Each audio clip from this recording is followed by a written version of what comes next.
حضرت آدم علیہ السلام جب جنت سے زمین پر تشریف لائے تو زمین کے جانور آپ کی زیارت کو حاضر ہونے لگے۔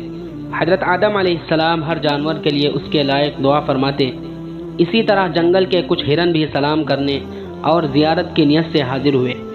آپ نے اپنا ہاتھ مبارک ان کی پشتوں پر پھیرا اور ان کے لیے دعا فرمائی تو ان میں نافع مشک پیدا ہو گئی۔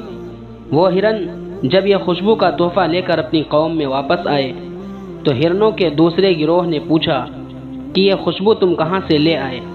وہ بولے، اللہ کا پیغمبر آدم علیہ السلام جنت سے زمین پر تشریف لایا ہے، ہم ان کی زیارت کے لیے حاضر ہوئے تھے تو انہوں نے رحمت بھرا اپنا ہاتھ ہماری پشتوں پر پھیرا تو یہ خوشبو پیدا ہو گئی۔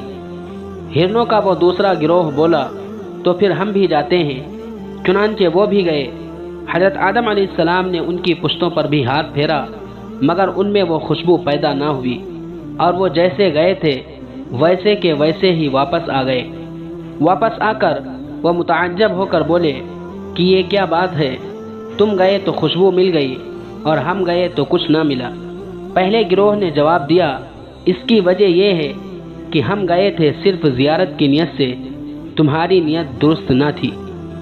اللہ والوں کے پاس نیک نیتی سے حاضر ہونے میں بہت کچھ ملتا ہے، اور کسی بدبخت کو کچھ نہ ملے تو اس کی اپنی نیت کا قصور ہوتا ہے۔